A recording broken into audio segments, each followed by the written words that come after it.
اعوذ باللہ من الشیطان الرجیم بسم اللہ الرحمن الرحیم ان الحمد للہ والصلاة والسلام علی رسول اللہ وعلی آلہ وصحبہ ومن والاه رب اشرح لي صدری ویسر لي امری واحلل عقدۃ من لسانی یفقهوا قولی اللهم انفعنا بما علمتنا وعلمنا ما ينفعنا وزدنا علما اللهم اني اسألك علما نافعا ورزقا طيبا وعملا متقبلا آمین یا رب العالمین اللهم صل علی محمد وعلى آل محمد كما صليت على إبراهيم وعلى آل إبراهيم إنك حميد مجيد اللهم بارك على محمد وعلى آل محمد كما باركت على إبراهيم وعلى آل إبراهيم إنك حميد مجيد.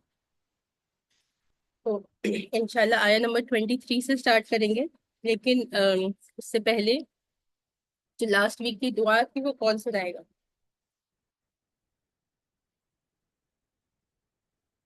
آپ سنائیں۔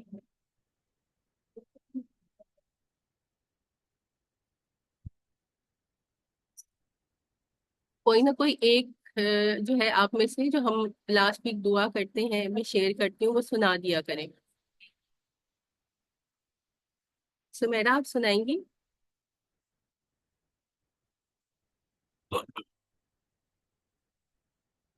میں ایک دفعہ بتا دیتی ہوں، پھر اس کے بعد اگر کوئی اور آپ بتا رہی ہیں جی۔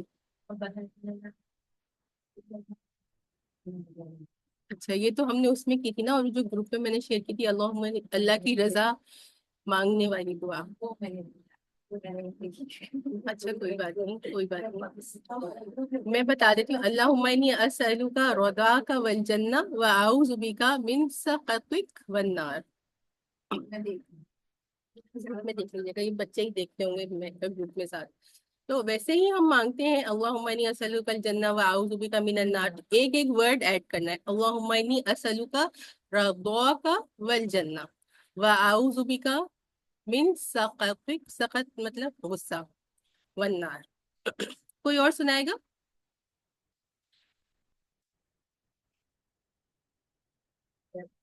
چلیے، اس کے علاوہ جو ہے لاسٹ ٹائم ہم نے کہا تھا اسلام کے بارے میں ڈیٹیل میں ہم نے ڈسکس کیا تھا، تو بتائیے اسلام کیا ہے؟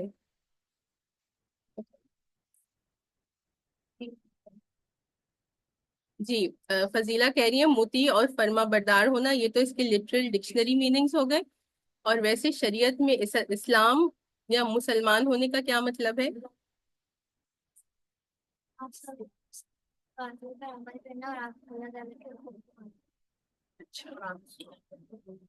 قرآن و سنت پر عمل کرنا، یہ کہہ رہی ہیں۔ کل لاسٹ ٹائم جو ہم نے ڈیٹیل میں کیا تھا، کون بتائے گا؟ باتوں کو یاد رکھا کریں، کوئی نہ کوئی بتا دیا کرے تاکہ مجھے بھی پتہ چل جائے کہ آپ لوگ جو ہے وہ کس حد تک سن رہے ہیں اور کس حد تک باتوں کو یاد رکھ رہے ہیں۔ اور اگر وہی بات آپ مجھے بتائیں گے جو آپ نے تفسیر کو کرنے سے پہلے آپ کا کانسیپٹ تھا، تو اس کا مطلب کہ پھر آپ تفسیر کانسیپٹس کو ریٹین نہیں کر رہے، تو اس کو سمجھنے کی، یاد کرنے کی ضرورت۔ ایون سنہرا نے مجھ سے کہا تھا تو میں نے کیا کیا تھا کہ وہ آڈیو بھی ڈالی تھی۔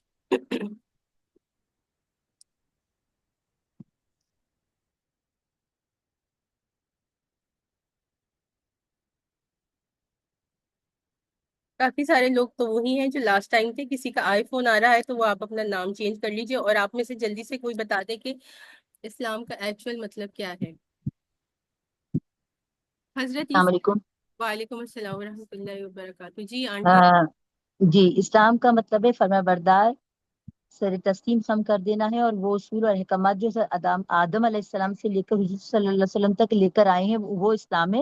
اور تمام نبیوں کی امتیوں نے جو ہے ان میں سے کچھ لوگوں نے اس کو بدل دیا تو وہ یہود اور کرسچن کہلائے، لیکن جو پورا پورا ایمان لائے وہ مسلمان بن گئے۔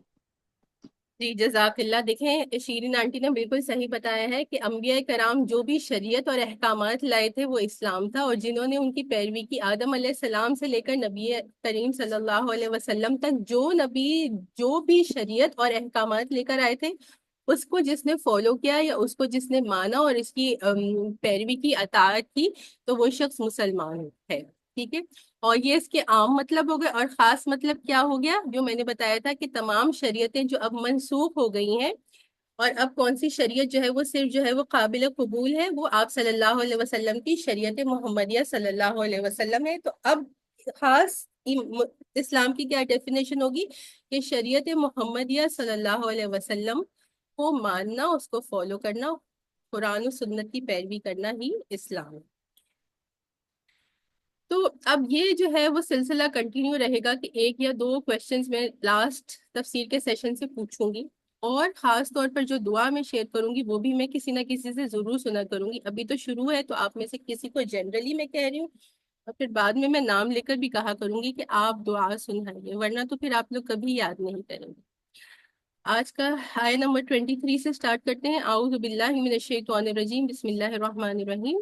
أَلَمْ تَرَ إِلَى الَّذِينَ أُوتُوا نَصِيبًا مِنَ الْكِتَابِ يُدْعَوْنَ إِلَى كِتَابِ اللَّهِ لِيَحْكُمَ بَيْنَهُمْ ثُمَّ تَوَلَّى فَرِيقٌ مِّنْهُمْ وَهُمْ مُعْرِضُونَ۔ اس میں کیا فرمایا جا رہا ہے؟ أَلَمْ تَرَ إِلَى الَّذِينَ أُوتُوا نَصِيبًا مِنَ الْكِتَابِ، کہ کیا تم نے ان لوگوں کو نہیں دیکھا ہے کہ جنہیں کتاب کا ایک حصہ دیا گیا تھا۔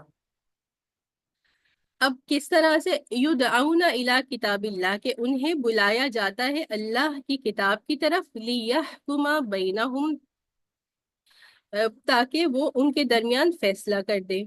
ثم تولی فریق منہم، پس پھر کیا ہوا کہ ان میں سے ایک فریق نے، ایک گروہ نے جو ہے وہ اعراض کیا یا منہ موڑ لیا۔ وہم معرضون، وہ تھے ہی اعراض کرنے والے یا قبول نہیں کرنے والے۔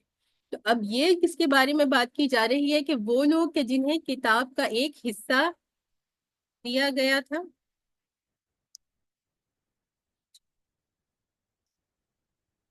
وہ لوگ کہ جنہیں کتاب کا ایک حصہ دیا گیا تھا، تو یہ کون تھے؟ ایک منٹ۔ یہودی اور نصارہ تو نہیں؟ جی، یہود و نصارہ تھے، اور یہاں پر اسپیسیفکلی جو ہے وہ یہود کے بارے میں آ رہا ہے۔ تو میرا یہ ایک منٹ میں اسکرین دوبارہ سے سیٹ کروں۔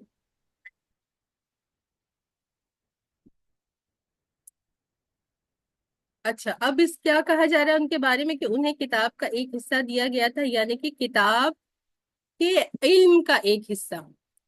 کہ ایک تو بات ہمیں پتہ ہے کہ اس زمانے میں تک کیا ہو گیا تھا کہ جو ان کے پاس تورات تھی وہ اس میں چینجز آ گئے تھے، تو جو پوری کتاب تھی وہ ان کے تک نہیں پہنچی تھی، اس کا کچھ حصہ پہنچا تھا، تو اس کا علم۔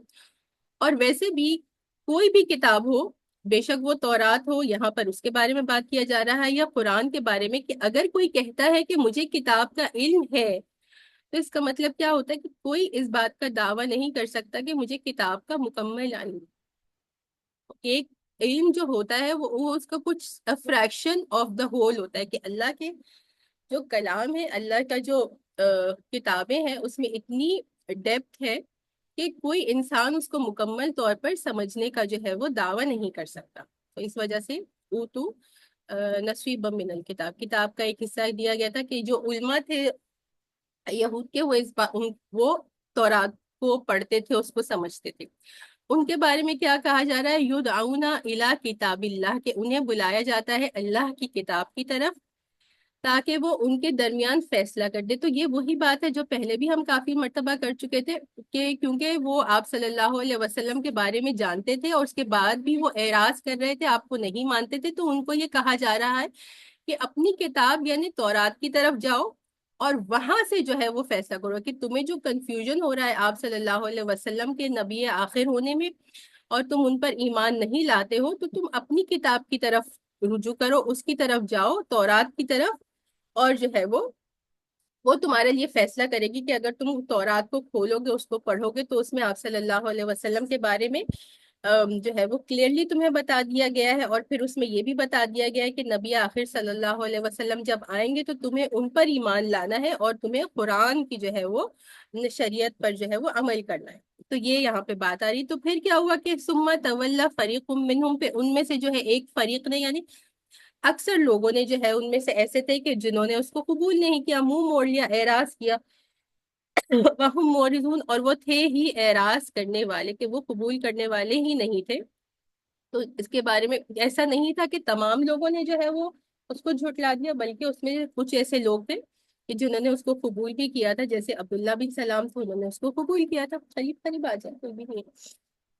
اور زیادہ تر لوگوں نے کیا کیا تھا کہ اس کو جو ہے وہ ایکسیپٹ نہیں کیا تھا، اسلام کو اور آپ صلی اللہ علیہ وسلم کو۔ اسی طرح سے نصارہ کے بارے میں بھی کیا آتا ہے کہ اس وقت تو جو ان کا جو ہے ایک وفد آیا تھا، تو انہوں نے تو اس بات پر کہا تھا نا کہ ہم آپ کو جزیہ دے دیں گے، اور پھر وہ یمن واپس چلے گئے۔ لیکن پھر اس کے بعد کیا ہوا کہ لوگ انڈیویجولی یا چھوٹے چھوٹے گروپس بنا کر آپ صلی اللہ علیہ وسلم کے پاس تشریف لاتے تھے اور مسلمان ہوتے تھے۔ تو یمن سے بھی جو ہے وہ بہت سارے لوگ جو ہے وہ جو نصارہ تھے، آپ صلی اللہ علیہ وسلم کی دعوت ان تک پہنچنے سے پہلے، تو انہوں نے بھی جو ہے وہ اسلام قبول کر لیا۔ تو کچھ لوگوں نے اسلام قبول کر لیا تھا اور اکثر نے جو ہے وہ اسلام قبول نہیں کیا تھا۔ اب جو ہے یہ اعراض کرتے ہیں اور دیکھیں، ایک ہم ابھی اس بات میں سوچیں کہ ایک طرح کی بات اللہ سبحانہ و تعالیٰ کتنی مرتبہ ریپیٹڈلی ان سے یہ بات کہہ رہے ہیں کہ تم دیکھو، تمہیں ڈاؤٹ ہے تو اپنے ڈاؤٹس کو کلیئر کرو اور ایمان لاؤ۔ اتنی مرتبہ ریپیٹ کرنے کے باوجود بھی جو ہے کیا ہو رہا ہے کہ وہ جو ہے قبول نہیں کر رہے۔ تو یہ بات بھی سمجھ میں آتی کہ بار بار ان سے کہا جا رہا ہے، تو ان کا دل کتنا زیادہ سخت تھا کہ ایک انسان کا دل سخت ہی ہوتا ہے کہ اس کو بار بار جب حق کی دعوت دی جا رہی ہے اور اس کے باوجود وہ اس حق کو قبول نہیں کر رہا۔ اور اس کی وجہ پھر بتا دی گئی کہ وہ اعراض کرنے والے یا منہ موڑنے والے حق سے کیوں تھے۔ اس کی وجہ اگلی آیت میں آئی، آیت نمبر 24 کروا رہی ہوں، سورہ آل عمران کی آیت 24۔ ذَلِكَ بِأَنَّهُمْ قَالُوا لَن تَمَسَّنَا النَّارُ إِلَّا أَيَّامًا مَّعْدُودَاتٍ۔ یہ اس وجہ سے تھا کہ وہ کیا کہتے تھے کہ ہمیں جو ہے وہ آگ ہرگز نہیں چھوئے گی سوائے گنتی کے چند دن۔ وَغَرَّهُمْ فِي دِينِهِمْ مَا كَانُوا يَفْتَرُونَ، اور جو وہ گھڑ لیا کرتے تھے اس نے جو ہے وہ ان کو دھوکے میں ڈال دیا اپنے دین کے معاملے میں۔ تو اب وہ کیا کہتے تھے، پہلے بھی ہم کر چکے ہیں کہ وہ کہتے تھے کہ جو آگ ہے وہ ہمیں گنتی کے چند دن چھوئے گی۔ جو یہود تھے خاص طور پر، وہ یہ کہتے تھے کہ اگر ہمیں آگ کی سزا دی جائے گی یا ہمیں آگ جو ہے وہ چھوئے گی، تو کیا کچھ لوگوں کا کہنا تھا کہ 7 دن، اور باقی لوگوں کا کیا کہنا تھا کہ 40 دن، جو ہمارے آباء و اجداد نے جو ہے بچڑے کی پوجا کی، تو وہ 40 دنوں تک ہمیں جو ہے وہ آگ میں ڈالا جائے گا اور پھر ایونچولی ہمیں آگ سے نکال دیا جائے گا۔ تو اس کے بارے میں جو ہے وہ ابھی بھی یہی ہے کہ وہ کیوں جو ہے قبول نہیں کرتے تھے کہ وہ یہ سمجھتے تھے کہ ہمیں چند دنوں کے لیے جو ہے وہ آگ میں ڈالا جائے گا، اور پھر وہ اپنے آپ کو کیا کہتے تھے کہ ہم اللہ کے خاص بندے ہیں، تو ہمیں نکال کر جنت میں ڈال دیا جائے گا۔ اور اسی غلط فہمی کی وجہ سے جو ہے وہ پھر حق کو جو ہے وہ قبول نہیں کرتے۔ تو اگر کسی کے ذہن میں یہ بات آ گئی، جیسے کتنے مسلمان ہیں وہ بھی ان کا یہ غلط عقیدہ ہوتا ہے کہ مسلمان تو جنت میں جائیں گے، ہے نا۔ جب انسان کے دماغ میں یہی بات ہوگی کہ آخرت میں میری پکڑ نہیں ہے، میں تو جنت میں چلا جاؤں گا، مجھے تو کوئی سزا نہیں ملے گی، تو پھر کیا ہوتا ہے کہ انسان جو ہے وہ حق بات کو قبول نہیں کرتا اور غلط بات کو جو ہے وہ کنٹینیوسلی کرتا رہتا ہے۔ تو یہ جو وہ کہتے تھے کہ ہمیں چند دن جو ہے وہ آگ میں جانا پڑے گا، تو ایسا تو جب ان سے کہا جاتا تھا کہ تم اس کی کوئی دلیل لے کر آؤ، کیا تمہارے پاس ایسی کوئی دلیل ہے، یا اللہ سبحانہ و تعالیٰ نے اس طرح سے تم سے کوئی وعدہ کیا ہے، تو پھر ان کے پاس تو کوئی دلیل نہیں ہوتی تھی۔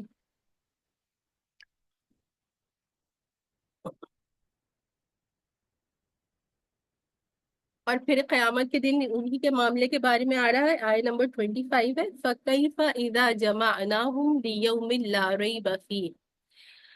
تو پھر ان کا کیا حال ہوگا اس دن کہ جس دن ہم انہیں کہ جب ہم انہیں جمع کریں گے، اس دن کے جس میں کوئی شک نہیں، کہ قیامت کے دن جب ان کو جمع کیا جائے گا تو پھر ان کا کیا حال ہوگا۔ وَوُفِّيَتْ كُلُّ مَا نَفْسٍ مَا كَسَبَتْ وَهُمْ لَا يُظْلَمُونَ۔ پھر اس دن کیا ہے کہ ہر ایک نفس کو، ہر ایک شخص کو جو ہے وہ پورا پورا بدلہ دیا جائے گا اس کا کہ جو اس نے کمایا ہے، وہ اور ان سے جو ہے وہ کوئی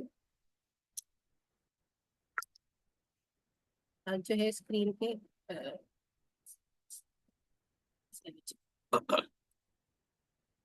اور ان کے ساتھ جو ہے وہ کوئی ظلم نہیں کیا جائے گا۔ تو جس نے جو کمایا ہے وہ آخرت میں اس کو وہی ملے گا، جس نے دنیا میں نیکیاں کی ہوں گی تو اس کو ان نیکیوں کا بدلہ ہی ملے گا۔ اور پھر نیکیوں کے بارے میں ہم کیا جانتے ہیں کہ نیکیوں کا بدلہ کس طرح دیا جائے گا؟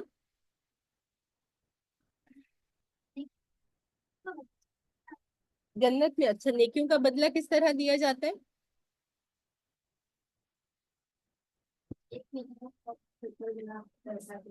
جی فاطمہ صحیح کہہ رہی ہے کہ ایک نیکی کا جو بدلہ دیا جاتا ہے وہ 10 گنا، 10 گنا سے لے کر 700 گنا یا اس سے بھی زیادہ، اور جب جو ہے وہ برائی کا یا گناہ کا بدلہ دیا جاتا ہے تو وہ کس طرح دیا جاتا ہے کہ ایک گناہ کے بدلے ایک ہی جو ہے وہ کسی نے ایک گناہ کیا ہے تو اس کو ایک ہی جو ہے اس کی سزا ملتی ہے۔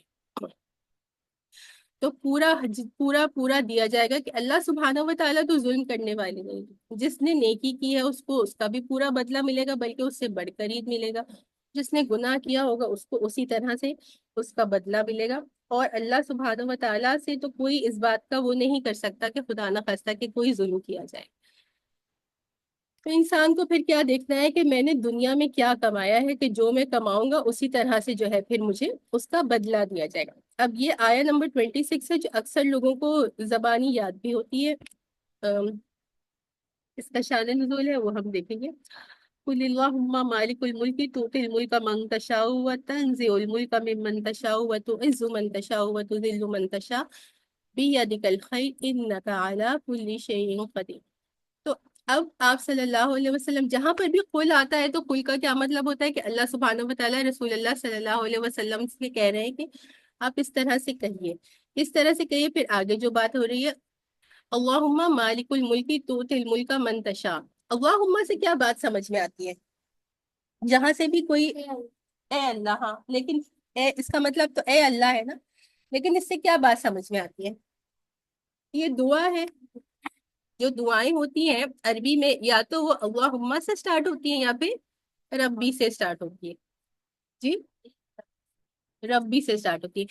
قرآن کی جو دعائیں ہوتی ہیں زیادہ تر جو ہے وہ یا تو اللہم سے ہوتی ہیں یا پھر جو ہے وہ ربی سے سٹارٹ ہو رہی ہوتی ہے۔ تو یہاں پر جب اللہم یا اللہ اور اس کے بعد اگلی بات آ رہی ہے، پہلے اس کا ترجمہ دیکھ لیتے ہیں پھر انشاءاللہ آگے دیکھتے ہیں۔ تو اللہم، تو اب یہ جب ہم نے یہ ورڈ دیکھا اللہم، تو جو یا کی جگہ ہوتی ہے جیسے یا اللہ کہتے ہیں، تو اسی طرح اس یا کی جو ریپلیسمنٹ ہوتی ہے وہ یہ میم مشدد ہے یا تشدید والا میم ہے۔ تو اس کا جو یہ جو میم یہاں پر نظر آ رہا ہے اس کو میم مشدد کہتے ہیں، تشدید والا میم۔ تو اللہ سبحانہ و تعالیٰ کو پکارنے کے لیے خاص طور پر جو ہوتا ہے یا، تو کسی کو بھی پکارنے کے لیے استعمال ہوتا ہے، لیکن اللہ سبحانہ و تعالیٰ کو پکارنے کے لیے یہ میم مشدد استعمال کیا جاتا ہے۔ اور علماء کرام کیا فرماتے ہیں کہ جب پھر یہ میم مشدد استعمال ہوتا ہے تو اس میں اللہ سبحانہ و تعالیٰ کے تمام جو ہے وہ ذاتی اور صفاتی نام انکلوڈ ہو جائے۔ اب دعا کیا مانگنی ہے؟ اے اللہ مالک الملک، بادشاہت کے یا ملک کے مالک، تو تل ملک کا منتشاؤ کہ آپ جو ہے وہ بادشاہت دیتے ہیں جس کو آپ چاہتے ہیں، وتنزع الملک ممن تشاء اور آپ چھین لیتے ہیں بادشاہت جس سے آپ چاہتے ہیں، وتعز من تشاء اور آپ عزت دیتے ہیں جسے آپ چاہتے ہیں، وتذل من تشاء اور آپ ذلت دیتے ہیں جسے آپ چاہتے ہیں، بیدک الخیر اور آپ کے ہاتھ میں جو ہے وہ کل خیر ہے، کوئی بھلائی ہے، انک علی کل شیء قدیر کہ بے شک کہ آپ جو ہے وہ مکمل قدرت رکھتے ہیں ہر ایک چیز پر۔ ٹھیک ہے، تو اب بظاہر اگر اس کا ترجمہ دیکھیں آپ لوگوں کی اسکرین پر بھی آ رہا ہے تو کیا بات پتہ چل رہی ہے؟ اس میں ہم کوئی دعا مانگ رہے ہیں اپنے لیے؟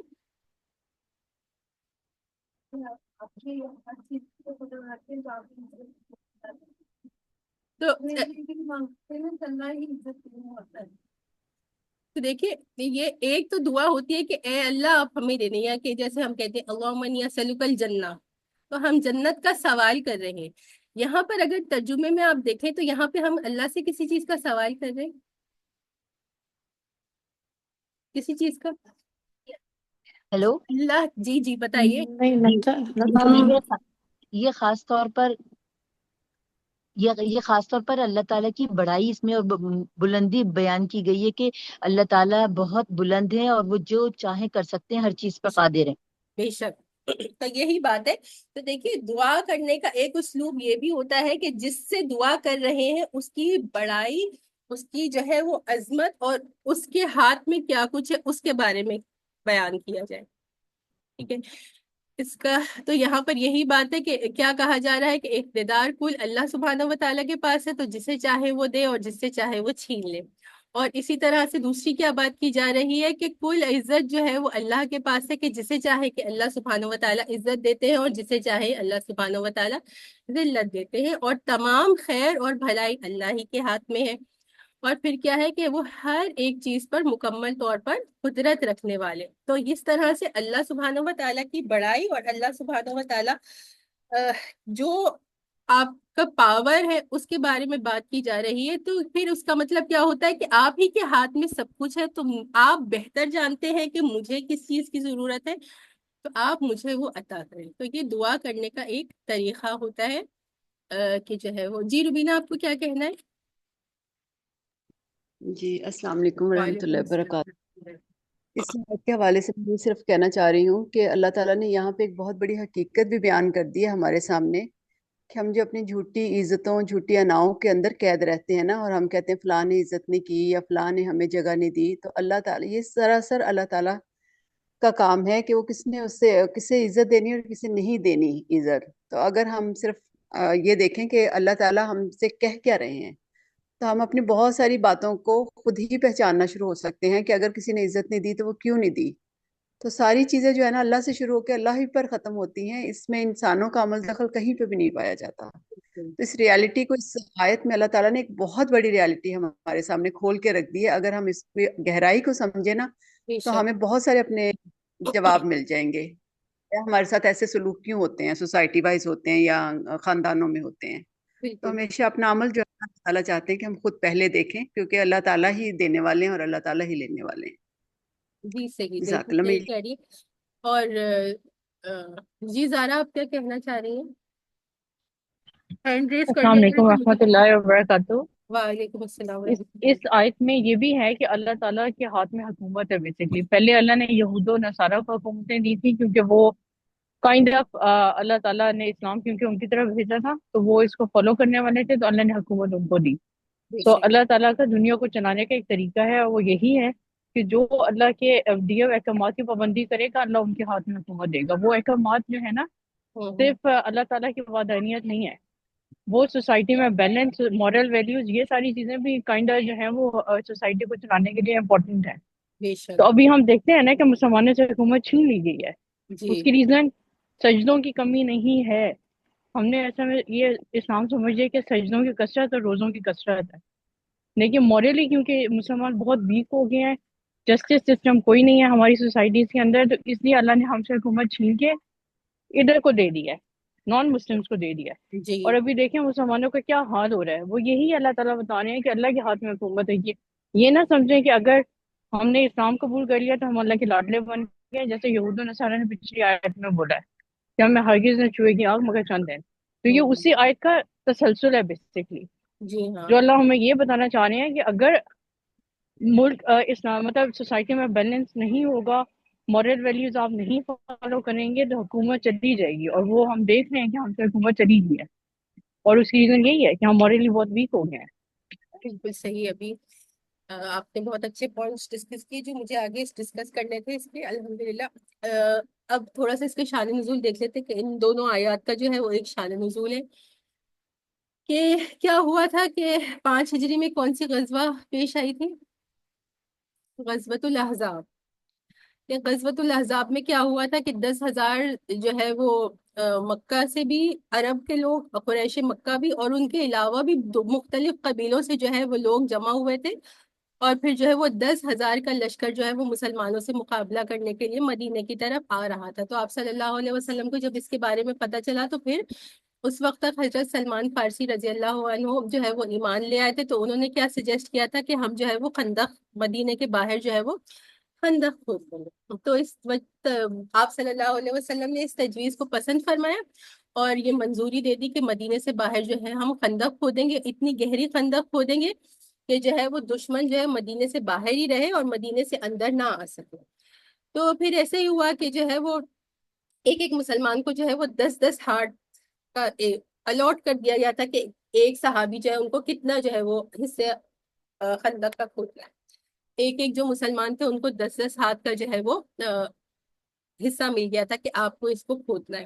اب صلی اللہ علیہ وسلم خود بھی جو ہے وہ اس وقت جو ہے ایسا نہیں تھا کہ آپ بادشاہوں کی طرح یا لیڈرز کی طرح جو وہ ہے بیٹھ گئے، بلکہ آپ صلی اللہ علیہ وسلم نے خود بھی جو ہے وہ خندق کو کھودنے میں پوری طرح سے حصہ لیا۔ پھر کیا ہوا کہ ایک ایسی جگہ تھی کہ جہاں سے کوئی صحابی جو ہے وہ کھود رہے تھے خندق، اور ایک بہت بڑی چٹان ان کے سامنے آ گئی، جس کی وجہ سے کیا ہوا کہ انہوں نے اپنی طرف سے پوری کوشش کی، لیکن ان سے وہ چٹان جو ہے وہ نہیں ٹوٹ پا رہی تھی۔ تو یہ آپ صلی اللہ علیہ وسلم کو خبر پہنچا دی گئی کہ یہ ایک بڑی سی چٹان آ گئی اور ہم میں سے کوئی جو ہے اس کو نہیں توڑ پا رہا۔ آپ صلی اللہ علیہ وسلم خود وہاں تشریف لائے، آپ نے مبارک ہاتھوں میں کدال لیا، اور پھر جب اس پر وہ ضرب لگائی تو کیا ہوا کہ ایک شعلہ جو ہے وہ اٹھا، جب اور ایک حصہ جو ہے اس کا چٹان کا ہے وہ ٹوٹ گیا، اور آپ بہت بڑا راک، بڑا، ہاں بہت بڑا اور ہارڈ راک پڑا، بہت ہی بڑا پتھر۔ تو پھر اس کے بعد کیا ہوا، جب پہلی دفعہ ایسا ہوا چنگاری نکلی، آگ کا شعلہ سا نکلا، تو آپ صلی اللہ علیہ وسلم نے کیا کہا کہ مجھے خوشخبری دی گئی ہے کہ مسلمانوں کو جو ہے وہ ایران کے جو محلات ہیں وہ مسلمان اس پر جو ہے وہ قابض ہو جائیں گے، یا مسلمانوں کے انڈر آ جائیں گے۔ پھر اس کے بعد آپ صلی اللہ علیہ وسلم نے دوبارہ دوسری جب ضرب ماری تو اسی طرح سے ہوا کہ دوبارہ سے جو ہے ایک شعلہ نکلا، اور اس کے بعد جو ہے وہ آپ صلی اللہ علیہ وسلم نے کیا فرمایا کہ مجھے خوشخبری دی گئی ہے، یعنی کہ جبرائیل علیہ السلام آتے تھے اور آپ کو خوشخبری دیا کرتے تھے، کہ وحی کے ذریعے مطلع کرتے تھے۔ اس وقت کیا کہا کہ مجھے خوشخبری دی گئی ہے کہ جو روم کے محلات ہیں وہ جو ہے وہ مسلمانوں کی جو ہے وہ سلطنت کا حصہ بنے گے۔ اور پھر تیسری مرتبہ اسی طرح سے ہوا، تو اس وقت آپ صلی اللہ علیہ وسلم نے کہا کہ اب مجھے کس چیز کی خوشخبری دی گئی ہے کہ یمن یا صنع کے جو محلات ہیں وہ مسلمانوں کے جو ہے وہ انڈر آ جائیں گے، یا مسلمانوں کی سلطنت میں آ جائیں گے۔ تو ظاہری بات ہے اتنا مشکل وقت تھا، جب ہم ڈیٹیل میں جنگ احزاب کے بارے میں پڑھیں گے، سخت سردی تھی، دشمن کا شدید خوف تھا کہ مسلمان اتنے وہاں 10,000 اور مسلمان جو ہے وہ چند 100 وہ لوگ تھے، اور ظاہری بات ہے مسلمانوں کی کوئی تیاری نہیں تھی اس وقت، سخت سردی، اور دوسرا کیا تھا کہ قحط تھا وہاں، کھانے پینے کے لیے کچھ نہیں تھا، اور ان سخت حالات میں جو ہے جب مسلمان جو ہے وہ خندق کو کھود رہے تھے، اسی میں کیا آتا ہے نا کہ ایک صحابی نے آپ صلی اللہ علیہ وسلم کے پاس جا کر شکایت کی کہ میں اتنی مجبوری اور بھوک کے عالم میں ہوں کہ میں نے اپنے پیٹ پر ایک پتھر باندھا۔ آپ صلی اللہ علیہ وسلم نے اپنا مبارک پیٹ پر سے کپڑا اٹھایا اور کیا دکھایا کہ آپ کے پیٹ پر تو 2 پتھر بندھے ہوئے تھے۔ تو اتنا مشکل وقت تھا، اور اس وقت جب یہ خوشخبری جبرائیل علیہ السلام لے کر آ رہے تھے تو مسلمانوں کو آپ سب سے پہلے تو آپ صلی اللہ علیہ وسلم کو کتنی زیادہ حوصلہ مل رہا ہوگا کہ ابھی یہ مشکل وقت ہے، لیکن اللہ سبحانہ و تعالیٰ جو ہے مجھ سے جو ہے وہ کتنا بڑا وعدہ کر رہے ہیں کہ یہ جو 2 سپر پاورز ہیں، روم اور جو ہے پرشیا، اور اس کے بعد جو ہے یمن، یہ تمام مسلمانوں کے انڈر آ جائیں گے۔ اور پھر مسلمان بھی ظاہری بات ہے کہ بے انتہا اس سے خوش ہو رہے تھے، لیکن جو منافقین تھے اور جو یہود تھے وہ مذاق اڑانے لگے۔ اس وقت مسلمانوں کا حال دیکھو، اتنے برے حال میں ہے، اور یہ کہتے ہیں کہ ان کو جو ہے وہ یہ محلات پر یہ قابض ہو جائیں گے اور مسلمانوں کے انڈر جو ہے یہ آ جائیں گے۔ اس کے جواب میں پھر اللہ سبحانہ و تعالیٰ نے یہ 2 آیات نازل کی کہ اس میں یہ اللہ سبحانہ و تعالیٰ نے خود کہہ دیا کہ بادشاہت کا مالک تو اللہ سبحانہ و تعالیٰ ہے، جسے چاہتا ہے وہ اسے بادشاہت دیتا ہے، اور جسے چاہتا ہے اس سے بادشاہت چھین لیتا ہے۔ تو جس میں اس آیت مبارکہ میں بھی ایک خوشخبری تھی نا کہ مسلمانوں کو جب اللہ سبحانہ و تعالیٰ چاہیں گے تو اللہ کے لیے کچھ مشکل نہیں ہے، جیسے اینڈ میں آ رہا ہے کہ بیاتک الخیر انک علی کل شیء قدیر، تو ہر چیز جو ہے، ہر خیر اور بھلائی اللہ کے ہاتھ میں ہے، اور جب وہ جس طرح جس کو چاہتے ہیں اس کو وہ نواز دیتے ہیں، اور جب جس طرح بظاہر تمہیں لگ رہا ہے کہ وہ سپر پاورز ہے اس وقت، لیکن پھر بعد میں کس طرح سے ان سے جو ہے وہ مسلمان ان پر حاوی ہو جائیں گے، اور وہ حصے جو ہے ایران اور روم ان کے قبضے میں آ جائیں گے، یہ اللہ سبحانہ و تعالیٰ ہی جانتے ہیں۔ اور چند سالوں میں ہی جو ہے وہ حضرت عمر کے زمانے میں جو ہے وہ یہ دونوں رومن امپائر اور پرشین امپائر جو ہے وہ مسلمانوں کے انڈر آ گئی تھی۔ اگلی آیت دیکھتے ہیں، وہ اسی کی کنٹینویشن ہے کہ آگے کیا فرما رہے ہیں کہ زارا آپ کو ابھی بھی کچھ کہنا ہے یا پہلے ہی آپ کا ہینڈ ریز تھا؟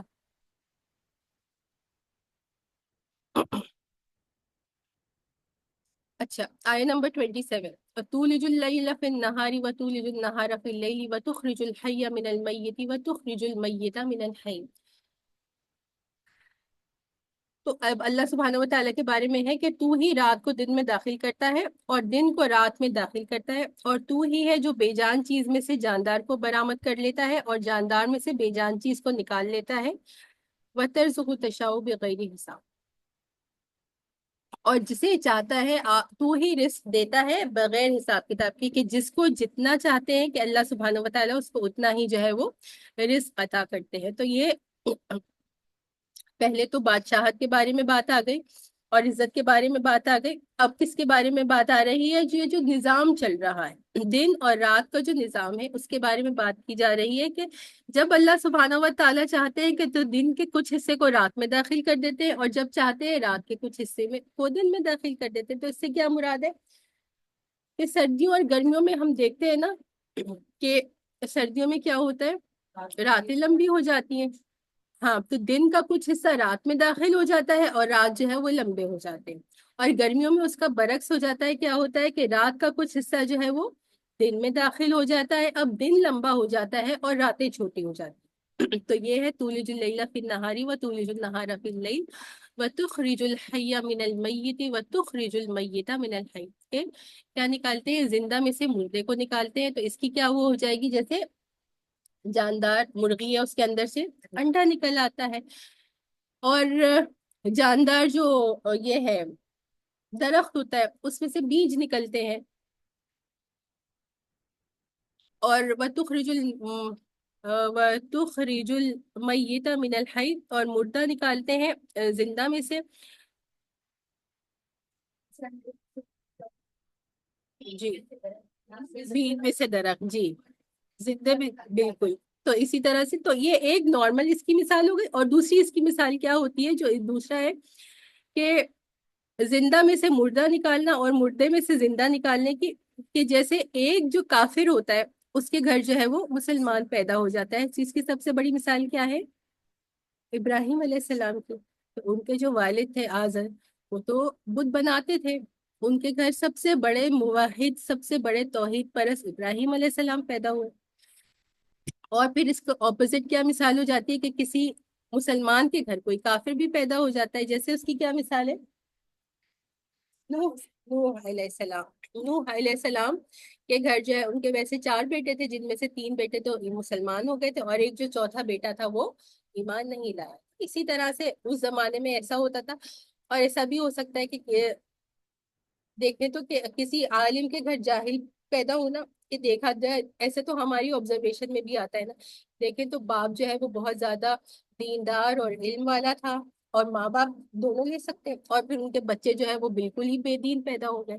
یا پھر کچھ ایسے والدین بھی ہوتے ہیں جو بالکل ہی بے دین تھے، دین کا بالکل ہی کوئی نہ پریکٹس کرتے تھے، نہ عمل کرنے والے تھے، نہ ان کو دین کا کوئی علم تھا، بن کے ان کے گھر کچھ ایسی اولاد پیدا ہو گئی جو بہت دیندار تھی، انہوں نے دین کا علم بھی حاصل کیا، اور وہ فرائض و واجبات کے بھی بہت پابند تھے. تو یہ اس کی دوسری تفسیر ہو جاتی. اور پھر وہی بات ہے وَتَرْزُقُ مَن تَشَاءُ بِغَيْرِ حساب، کے جسے جتنا چاہتے ہیں بغیر حساب کتاب کے اللہ سبحانہ و تعالیٰ رزق عطا فرماتے.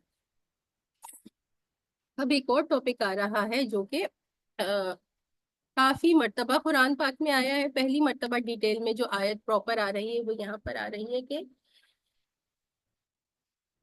کافروں کے ساتھ ولایت کے بارے میں.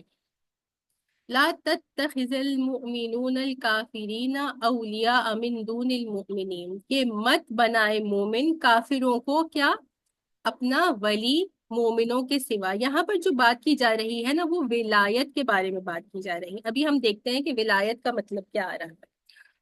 وَمَن يَفْعَلْ ذَلِكَ فَلَيْسَ مِنَ اللَّهِ شَيْئًا، تو بس جس نے ایسا کیا تو اس کے لیے کچھ بھی نہیں ہے اللہ سبحانہ و تعالیٰ، یعنی اس کا اللہ سبحانہ و تعالیٰ کے ساتھ کوئی تعلق نہیں ہے. الا ان تتقوا منہم تقا، سوائے اس کے کہ وہ ان سے بچنے کے لیے کوئی طریقہ اختیار کرے. کہ اگر کوئی مسلمان ہے ایسا کہ جو کسی مشکل میں پھنس گیا ہے اور اس صورت میں وہ اپنے بچاؤ کے لیے کچھ اس طرح سے کر رہے ہیں کہ لگے کہ وہ ولایت ہے، تو پھر یہ جائز ہے.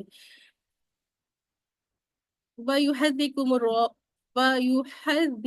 اللَّهُ نَفْسَهُ، اور اللہ سبحانہ و تعالی جو ہے تمہیں اپنے عذاب سے بچاتا ہے، وَإِلَى اللَّهِ الْمَصِيرُ، اور اسی کی طرف تم سب کو لوٹ کر جانا ہے۔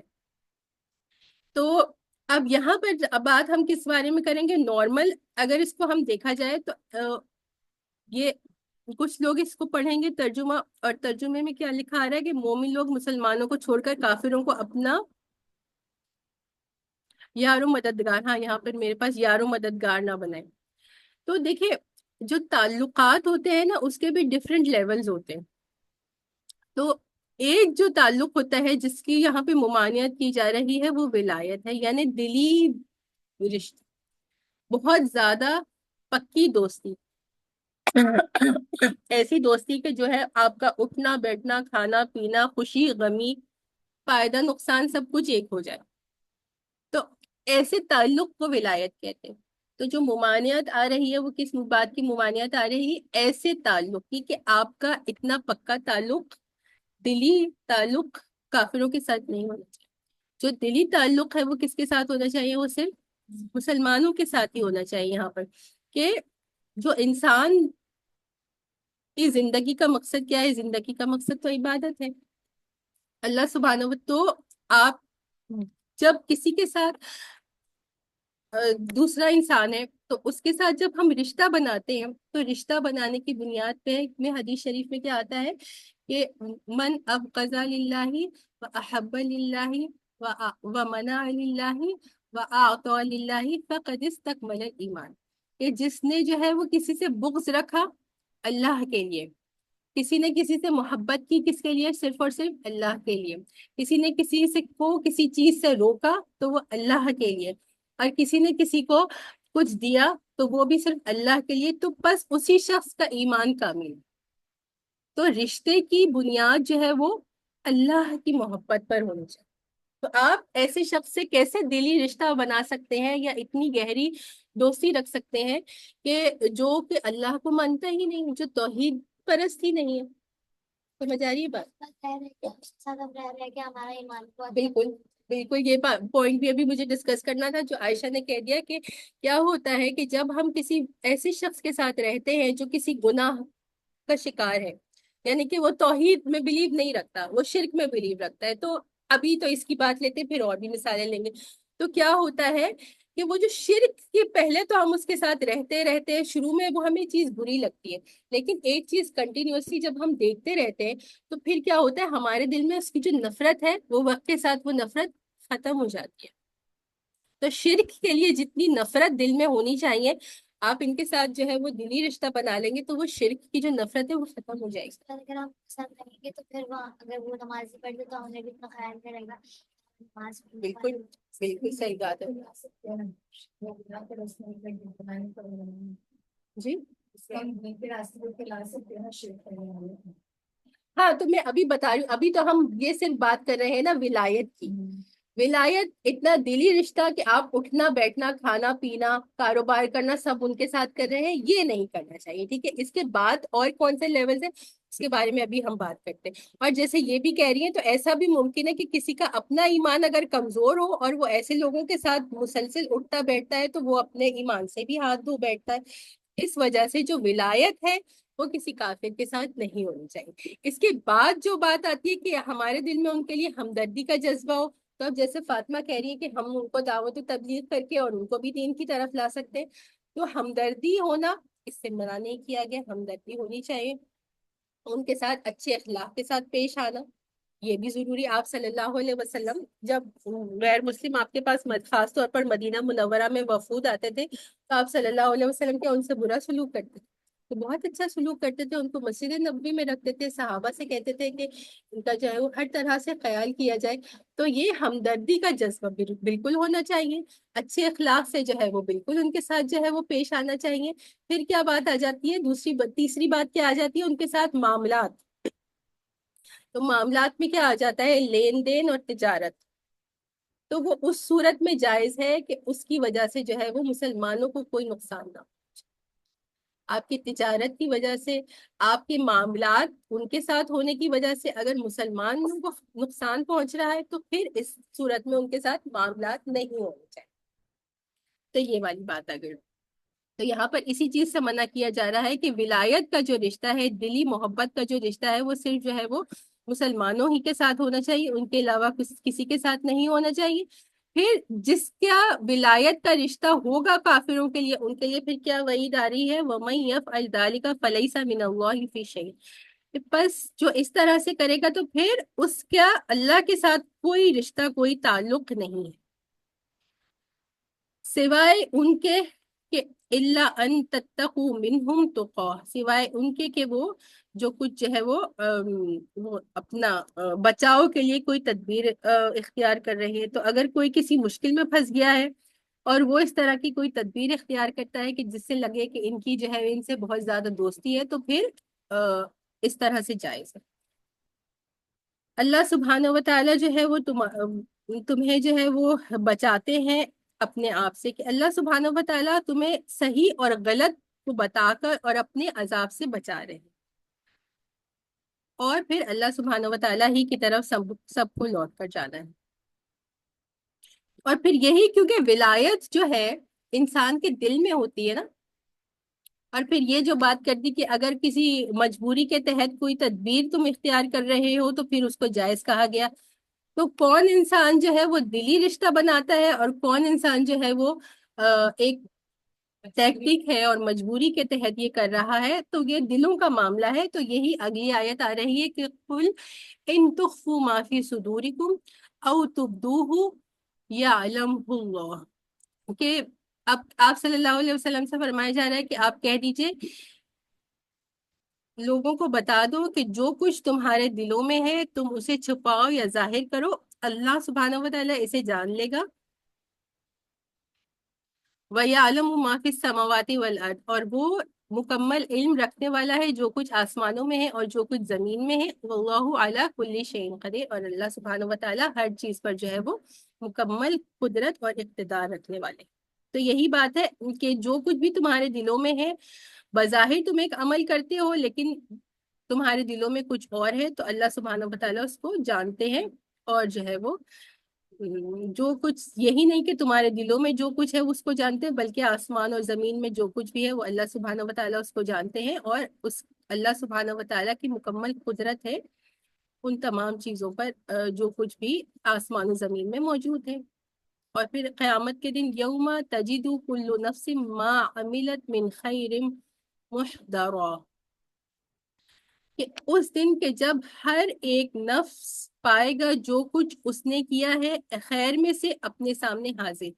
کہ قیامت کے دن وہی بات ہے جو پہلے بھی آیت میں آ چکی ہے کہ جو کچھ بھی کسی شخص نے خیر میں سے کیا ہے وہ اس کو اپنے سامنے حاضر پائے گا. وما عملت من سوء، اور جو کچھ اس نے برائی میں سے کیا، جو بھی خیر کی جو بھی برائی کی، وہ قیامت کے دن اس کو اپنے سامنے پائے گا. اور اسی طرح سے سورۃ الکہف میں کیا آتا ہے کہ لوگوں کے سامنے جب ان کے اعمال نامے پیش کیے جائیں گے تو وہ کیا کہیں گے کہ ما ھذا الکتاب لا یغادر صغیرۃ ولا کبیرۃ الا احصاها، کہ اس کتاب کو کیا ہو گیا ہے کہ کوئی چھوٹی اور کوئی بڑی چیز کو نہیں چھپا رہا، کہ ہر چھوٹی چیز، چھوٹی سے چھوٹی چیز اس میں موجود ہے، بڑی سے بڑی چیز اس میں موجود ہے. اور تو اس کو اس بات پہ حیرت ہوگی. تو اس سے یہ بات بھی پتہ چلتی ہے نا کہ کوئی بھی نیکی چھوٹی سے چھوٹی ہو اس کو حقیر اور فالتو نہیں سمجھنا چاہیے کہ یہ اتنی سی چھوٹی سی نیکی ہے، ہم کریں یا نہ کریں کوئی فرق نہیں پڑتا ہے نا. چھوٹی سے چھوٹی نیکی کی بھی اہمیت ہے، اسی طرح سے چھوٹی سے چھوٹے گناہ کی بھی اہمیت ہے کہ قیامت کے دن وہ بھی آپ کے سامنے پیش کیا جائے گا، اس کا بھی جو ہے وہ جزا و سزا ہوگی. تو کسی بھی چھوٹی سی گناہ کو، ہم کتنے بے شمار گناہ ہمارے سامنے ہوتے اور ہم کیا کرتے، ہم سمجھتے کہ کوئی بات نہیں، اتنا چھوٹا سا گناہ ہے، خیر ہے. ہاں وہ تو گناہ کبیرہ میں سے گناہ ہے. ہاں کچھ لوگ، عائشہ کہہ رہی ہے کہ کچھ لوگ کہتے ہیں کہ گناہوں میں جھوٹ بولنے کو معمولی بات سمجھتے، تو گناہ تو اتنا بڑا ہے جھوٹ بولنا کہ وہ تو کبیرہ گناہوں میں سے. لیکن اور بھی بہت سارے، ہم سب اپنے بارے میں دیکھیں تو ہم کتنے سارے گناہوں کو چھوٹا سمجھ کے کہ ان کی کوئی ویلیو نہیں ہے لیکن وہ ہم کر لیتے ہیں. تو چھوٹے سے چھوٹا گناہ بھی جو ہے وہ قیامت کے دن جو ہے وہ اس کا حساب کتاب ہوگا، اس کو ہم اپنے اعمال نامے میں پائیں گے۔ اور پھر یہ جو شخص ہوگا وہ کیا کرے گا، چاہے گا تود لو ان بینہا و بینہ امدا بعیدا، کہ وہ اس بات کی خواہش کرے گا کہ اس کے اور اس کے گناہوں کے درمیان ایک بہت دور کا فاصلہ ہوتا۔ وَيُحَذِّرُكُمُ اللَّهُ نَفْسَهُ، اور اللہ سبحانہ وتعالیٰ تمہیں بچاتا ہے اپنے عذاب سے۔ واللہ رؤوف بالعباد، اور اللہ سبحانہ وتعالیٰ جو ہے وہ بہت زیادہ رؤوف ہے، رحمت کرنے والا ہے اپنے بندوں پر، بہت شفقت اور رحمت کرنے والا ہے اللہ سبحانہ۔ تو یہ اللہ سبحانہ وتعالیٰ وہی بات ہے، یہ والی جو بات ہے پہلے بھی آ چکی ہے، وہ یحذرکم اللہ نفسہ، کہ اللہ سبحانہ وتعالیٰ تمہیں اپنے عذاب سے بچا رہے ہیں، کہ تمہیں صحیح اور غلط کے بارے میں بتا رہے ہیں تاکہ تم عذاب سے بچ سکو۔ اب یہ ایک آیت آ رہی ہے جو آج کی سب سے ڈیٹیل میں بات کرنے والی آیت ہے۔ اس میں اللہ سبحانہ وتعالیٰ کیا فرما رہے ہیں، قُلْ إِن كُنتُمْ تُحِبُّونَ اللَّهَ فَاتَّبِعُونِي يُحْبِبْكُمُ اللَّهُ وَيَغْفِرْ لَكُمْ ذُنُوبَكُمْ وَاللَّهُ غَفُورٌ رَحِيمٌ، کہ اے نبی صلی اللہ علیہ وسلم آپ فرما دیجئے ان کنتم تحبون اللہ، کہ اگر تم اللہ سے محبت کا دعویٰ کرتے ہو، کہ اللہ سے تم محبت رکھتے ہو، فَاتَّبِعُونِي، بس میری اتباع کرو۔ یحببکم اللہ، تو اللہ کے رسول کی اتباع جو کرتا ہے تو پھر اللہ سبحانہ وتعالیٰ اس کا انعام میں کیا، اس کا انعام کیا دیتے ہیں، یحببکم اللہ، کہ اللہ سبحانہ وتعالیٰ اس سے محبت کرتے ہیں، ویغفر لکم ذنوبکم، اور اس کے گناہوں کو مٹا دیتے ہیں، واللہ غفور الرحیم، اور اللہ سبحانہ وتعالیٰ بہت بخشنے والے اور بہت رحم فرمانے والے۔ تو یہاں پہ کس چیز کے بارے میں بات آ رہی ہے، اتباع رسول کے بارے میں۔ دو ورڈز آتے، اگلی جو آیت آ رہی ہے اس میں اطاعت کے بارے میں بات آئے گی، اللہ کی اطاعت۔ اگلی آیت بھی دیکھ لیتے ہیں، ایک ساتھ ہی اس کا ترجمہ بھی کر لیتے، پھر ایک ساتھ ہی اس کی تشریح کرتے ہیں۔ آیت نمبر 32 بس یہیں پر اینڈ کریں گے، اور پھر اس کے بارے میں اطاعت اور اتباع اور اس کے بارے میں ڈیٹیل میں تھوڑی سی بات کریں گے۔ قُلْ اطیعوا اللہ والرسول، کہ اے محمد صلی اللہ علیہ وسلم آپ فرما دیجئے کہ اللہ سبحانہ وتعالیٰ کی اطاعت کرو اور اللہ کے رسول صلی اللہ علیہ وسلم کی اطاعت کرو۔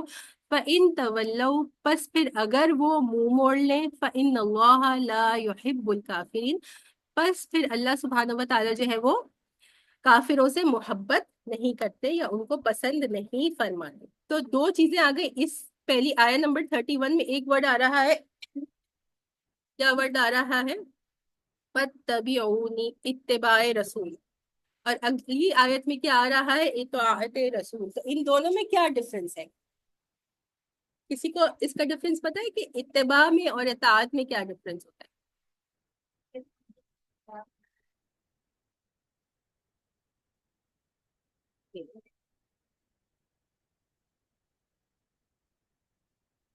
اچھا، تو اطاعت کیا ہوتی ہے، دیکھیں اطاعت رسول صلی اللہ علیہ وسلم تو ہر مسلمان پر جو ہے وہ فرض ہے، جب تک اللہ کے رسول صلی اللہ علیہ وسلم کی بار بار اللہ سبحانہ وتعالیٰ جب اپنی اطاعت کی بات کرتے تو اس کے ساتھ اپنے رسول صلی اللہ علیہ وسلم کی اطاعت کو جوڑ دیتے۔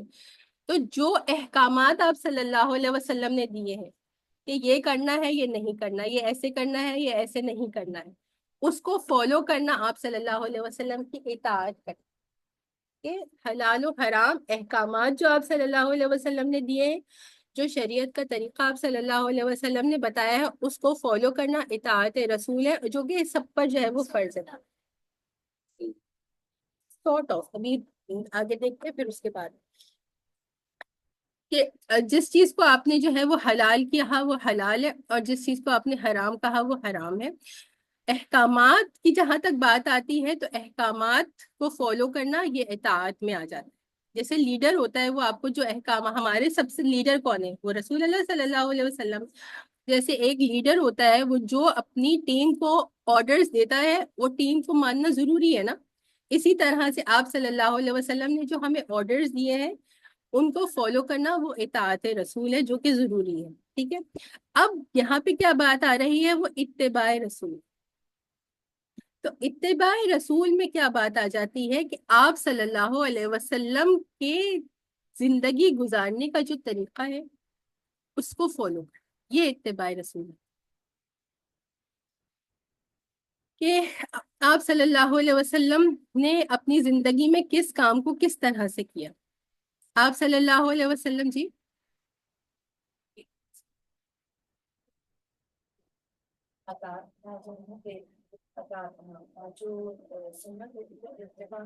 نہیں نہیں، سنت کے میں بھی جو احکامات ہیں وہ تو اطاعت میں ہی آئے گی.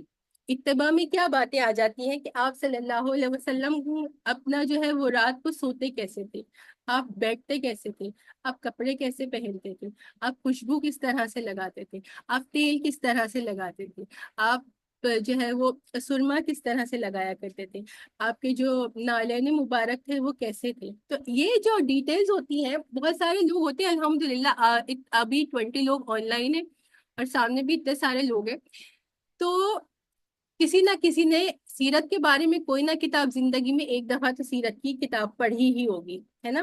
اتباع کرنے کے لیے کیا پڑھنا، سیرت تو آپ صلی اللہ علیہ وسلم جب ہم پڑھتے ہیں تو اس سے ہمارے دلوں میں آپ صلی اللہ علیہ وسلم کی محبت بڑھتی جاتی ہے. ہم آپ کی لائف ایونٹس کو دیکھتے ہیں، ہے نا، لیکن آپ کی روٹین کیسی تھی یہ کہاں سے پتا چلے گا؟ سیرت سے نہیں پتا چلتا. تو ایک دیکھیے، ایک عام مسلمان کو نا اس کے بارے میں پتا بھی نہیں ہوتا ہے کہ ایک خاص جو ہے آپ صلی اللہ علیہ وسلم کی روٹین سے ریلیٹڈ علماء کرام نے کتابیں مرتب کی ہیں جس میں احادیث ہے، لیکن اسپیسیفکلی وہ آپ کی روٹین کے بارے میں، سب سے پہلے آپ کے اپیرنس کے بارے میں اور آپ کی روٹین کے بارے میں. اس کتاب کا کیا نام ہوتا ہے؟ شمائل، شمائل محمدیہ صلی اللہ علیہ وسلم. اور اتنے ہی لوگ ہوتے ہیں جو شمائل محمدیہ پڑھتے، کوئی بھی نہیں پڑھتا اس کے بارے میں، کسی کو پتا بھی نہیں.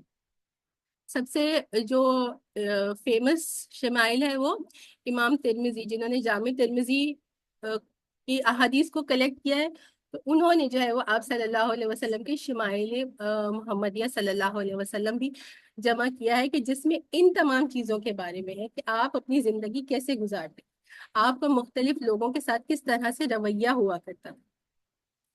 تو اتباع کے لیے ان چیزوں کو سیکھنا اور سمجھنا ضروری ہے کہ آپ صلی اللہ علیہ وسلم جب آپ کھاتے تھے تو اس میں آپ کو کیا چیز پسند تھی، آپ جب پیا کرتے تھے تو مشروبات میں آپ کو کیا چیزیں پسند تھی.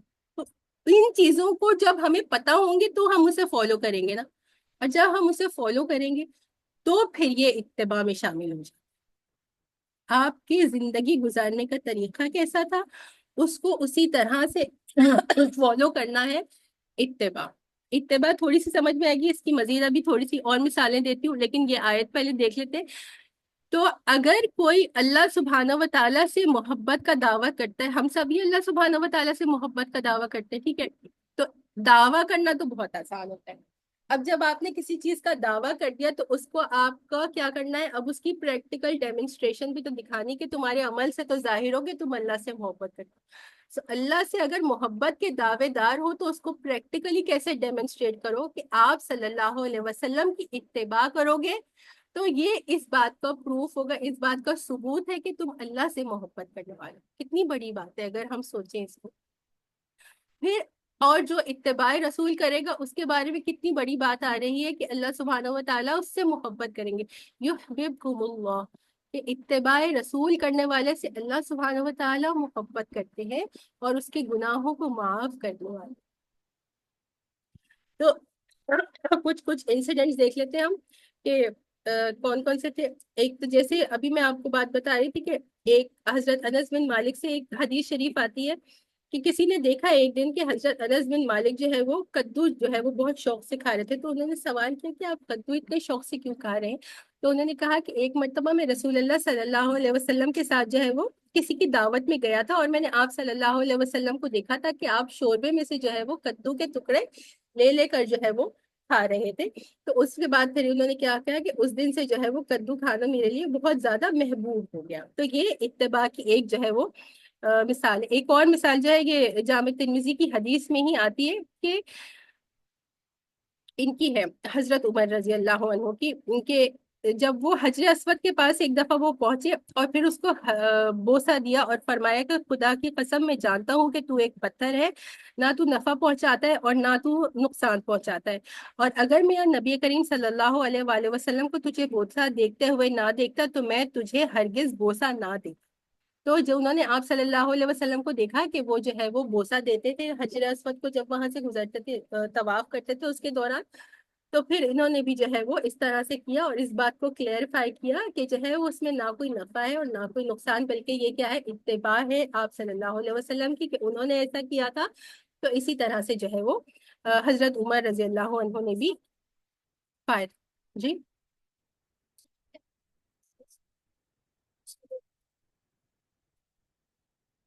جنت پہ جو ہے وہ اس بات کی گواہی دے گا، گناہوں سے معاف کرنے کے بارے میں تو نہیں ہے۔ ایک روایت میں اس طرح سے آتا ہے کہ وہ جنت میں گواہی دے گا جو اس کو بوسہ دیں گے، لیکن آج اب ہم دیکھیں تو ہم نے اس کو کتنی بڑی بات بنا لی ہے، حجر اسود کو بوسہ دینا۔ ایسا ہوتا ہے کہ لوگ، جب ہم بھی گئے ہوئے تھے تو ہم نے سنا تھا کہ کوئی خاتون جو ہے وہ وہاں گئی تھی اور وہ رش میں اتنا پھنس گئی اور پھر وہ ڈس بیلنس ہو جاتے ہیں، وہ گر جاتے ہیں اور لوگوں جب گر جاتے تو اٹھ نہیں سکتے اور پھر ان کا اسی میں انتقال ہو گیا۔ تو یہ کوئی فرض نہیں ہے، اگر ایسا ممکن ہو کسی کو موقع ملے تو وہ جا کے حجر اسود کا بوسہ لے لے اور دل میں یہی بات ہو کہ میں یہ اتباع رسول صلی اللہ علیہ وسلم میں کر رہا ہوں، اور اگر آپ کو موقع نہیں مل رہا تو پھر اس طرح سے جو ہے وہ جا کر، آج کل تو ہمیشہ ہی رش ہوتا ہے، آج کل کوئی ایسا وقت نہیں ہوتا کہ رش نہ ہو، اس قدر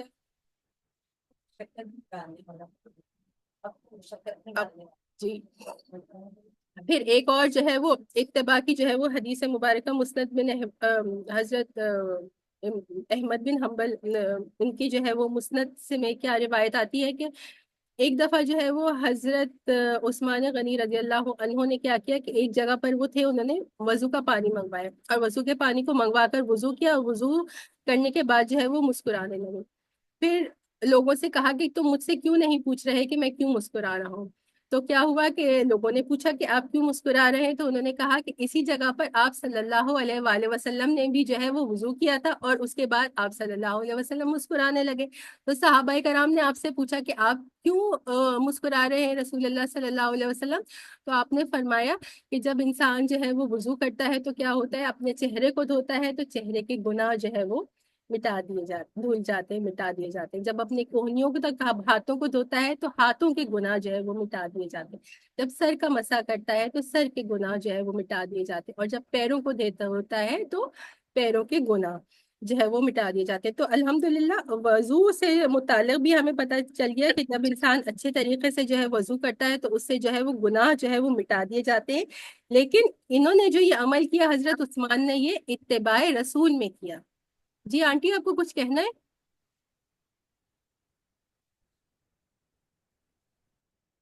بیٹا سوری نہیں۔ ٹھیک ہے، مجھے لگا شاید آپ کچھ کہنا چاہ رہی۔ اسی طرح سے جو ہے وہ حضرت عبداللہ بن عمر رضی اللہ عنہ جب ایک جگہ اپنی اونٹنی کو جو ہے وہ چکر لگوا رہے تھے تو لوگوں نے ان سے سوال پوچھا کہ آپ اس طرح سے کیوں کر رہے ہیں؟ تو انہوں نے کہا کہ میں نے رسول اللہ صلی اللہ علیہ وسلم کو ایک مرتبہ اسی طرح سے کرتے ہوئے دیکھا تھا، تو اتباع رسول میں۔ تو اور ان کے بارے میں ایک اور بھی بات آتی ہے کہ انہوں نے اپنا جو ہے نا کرتے کا یہ اوپر والا بٹن کبھی بھی نہیں لگاتے تھے۔ تو لوگوں نے ان سے سوال کیا کہ آپ اپنے کرتے کا اوپر والا بٹن کیوں نہیں لگاتے؟ تو انہوں نے کہا کہ آپ صلی اللہ علیہ وسلم کو جب میں نے دیکھا تھا تو آپ نے یہ کرتے کا بٹن نہیں لگایا ہوا تھا، تو اس وجہ سے جو ہے میں نہیں لگاتا۔ حضرت عبداللہ بن عمر جو ہے وہ اتباع رسول کرنے میں بہت زیادہ جو ہے وہ، ظاہری بات ہے اور بھی بہت سے صحابہ تھے لیکن ان کے بارے میں بہت خاص طور پر آتا ہے کہ جو کام کرتے تھے، تہبند بھی جب وہ باندھتے تھے تو اس میں بھی خاص اس بات کا خیال رکھتے تھے کہ وہ اسی طرح سے باندھے جیسے کہ آپ صلی اللہ علیہ وسلم باندھا کرتے ہیں۔ اور بھی مزید ایک آدھ اور جو ہے وہ بات بتا دیتی ہوں آپ کو۔